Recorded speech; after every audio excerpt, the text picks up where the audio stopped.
बहुत पुरानी बात है। किसी नगर में आनंद नाम का एक युवक रहता था। उसका कोई नहीं था, ना ही माता पिता थे और ना ही कोई रिश्तेदार। गरीब होने के कारण उसके पास कोई पैसा भी नहीं था और ना ही कोई खेत जिसमें वो खेती कर सके। औरों के खेतों में वह दिन भर मेहनत मजदूरी करता और बदले में खाने के लिए आटा चावल ले आता। घर आकर वह अपना भोजन तैयार करता और खा पी कर सो जाता। जीवन वैसे ही संघर्षपूर्ण था, ऊपर से एक मुसीबत उसके पीछे पड़ गई। एक दिन उसने अपने लिए 4 रोटियां बनाई। हाथ मुंह धोकर वापस जब खाने के लिए बैठा तो उसने देखा कि वहां केवल 3 ही रोटियां बची थीं। दूसरे दिन भी यही हुआ। तीसरे दिन उसने रोटियां बनाने के बाद उस स्थान पर नजर रखी।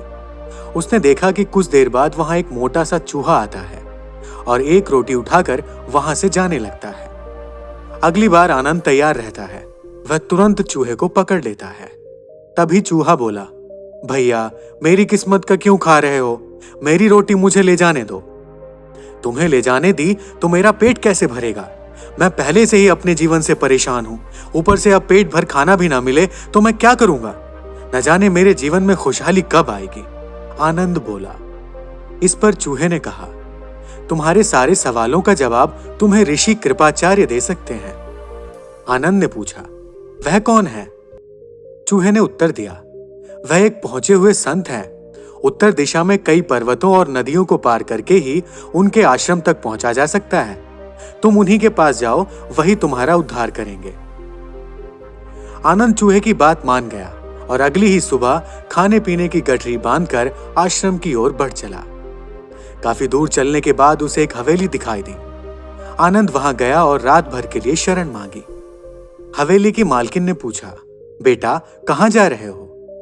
आनंद बोला, मैं कृपाचार्य ऋषि के आश्रम जा रहा हूं। मालकिन, बहुत अच्छा, उनसे मेरे एक प्रश्न का उत्तर मांग लाना।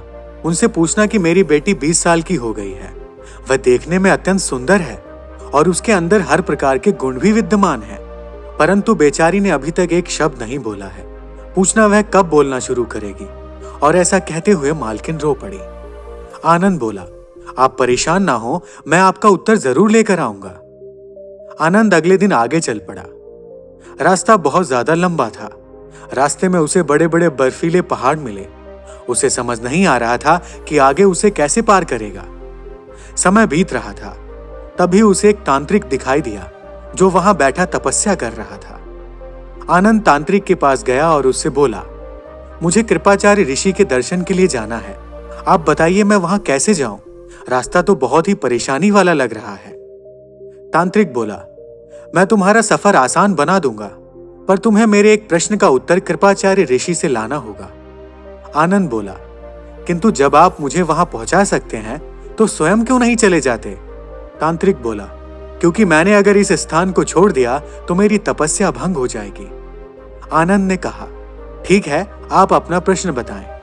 तांत्रिक बोला, पूछना मेरी तपस्या कब सफल होगी और मुझे ज्ञान कब मिलेगा? आनंद ने कहा, ठीक है, मैं इस प्रश्न का उत्तर जरूर लाऊंगा।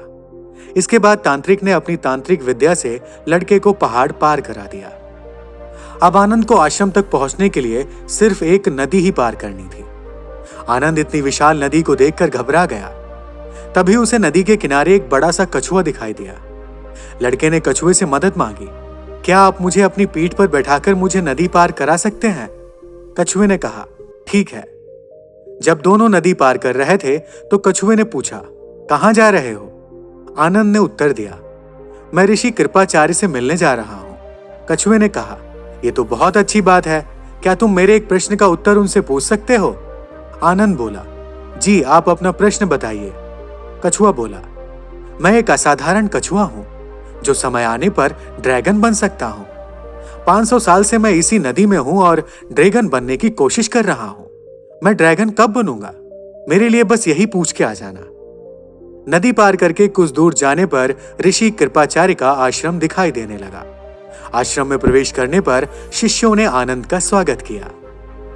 कुछ समय पश्चात ऋषि ने आनंद को बुलाया और बोले, पुत्र, मैं तुम्हारे किसी भी 3 प्रश्नों के उत्तर दे सकता हूं।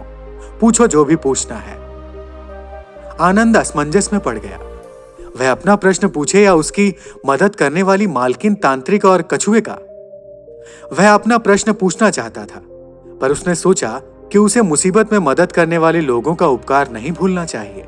उसे ये नहीं भूलना चाहिए कि उसने उन लोगों से उनके प्रश्नों के उत्तर लाने का वादा किया है। उसी पल आनंद ने निश्चय किया कि वह खूब मेहनत मजदूरी करेगा और अपनी जिंदगी खुद बदलेगा।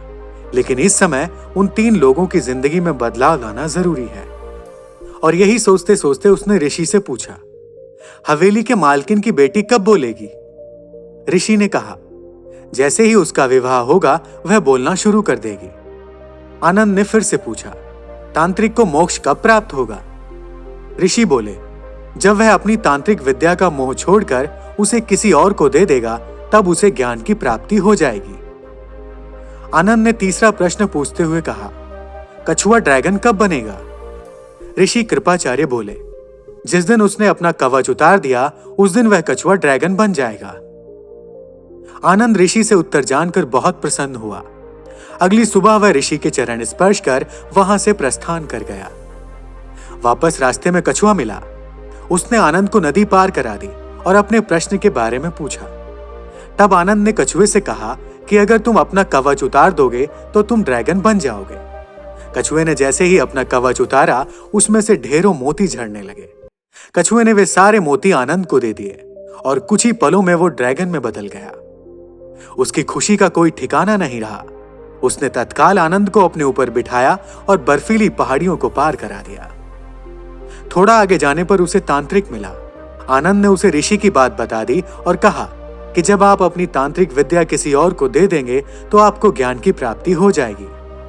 तांत्रिक बोला, अब मैं कहां से किसे ढूंढने जाऊं? ऐसा करो, तुम ही मेरी विद्या ले लो। और ऐसा कहते हुए तांत्रिक ने अपनी सारी विद्या आनंद को दे दी और अगले ही क्षण उसे ज्ञान की प्राप्ति की अनुभूति हो गई। आनंद वहां से आगे बढ़ गया और तांत्रिक से मिली विद्या के दम पर वह जल्दी ही हवेली पहुंच गया। मालकिन ने उसे देखते ही पूछा, क्या कहा ऋषि कृपाचार्य ने मेरी बिटिया के बारे में? जिस दिन उसकी शादी हो जाएगी वह बोलने लगेगी, आनंद ने उत्तर दिया। मालकिन बोली, तो देर किस बात की? तुम इतनी बड़ी खुशखबरी लेकर आए हो, भला तुमसे अच्छा लड़का उसके लिए कौन हो सकता है? दोनों की शादी करा दी गई और सचमुच लड़की बोलने लगी। आनंद अपनी पत्नी को लेकर गांव पहुंचा। उसने सबसे पहले उस चूहे को धन्यवाद दिया और अपनी नई हवेली में उसके लिए भी रहने की एक जगह बनवा दी। दोस्तों, कभी जीवन में हार चुके आनंद के पास आज धन दौलत, परिवार, ताकत सब कुछ था, सिर्फ इसलिए क्योंकि उसने अपने प्रश्न का त्याग किया था। उसने खुद से पहले दूसरों के बारे में सोचा था। और यही जीवन में कामयाब होने का मूल मंत्र है। ये मत पूछिए कि औरों ने आपके लिए क्या किया, ये सोचिए कि आपने औरों के लिए क्या किया। जब आप इस सेवा भाव के साथ दुनिया की सेवा करेंगे और दूसरों के लिए अपनी इच्छा का त्याग करेंगे तो ईश्वर आपके जीवन में भी चमत्कार करेंगे और त्याग की ताकत से आपको जीवन की हर खुशियां सहज ही प्राप्त हो जाएंगी। दूसरों के प्रति निस्वार्थ सेवा का भाव रखना ही जीवन में कामयाबी का मूल मंत्र है। निस्वार्थ भाव से की गई सेवा से किसी का भी हृदय परिवर्तन किया जा सकता है। हमें अपने आचरण में सदैव सेवा का भाव निहित रखना चाहिए, जिससे अन्य लोग भी प्रेरित होकर कामयाबी के मार्ग पर अग्रसर हो सकें। दोस्तों, आज की कहानी में फिलहाल इतना ही। धन्यवाद।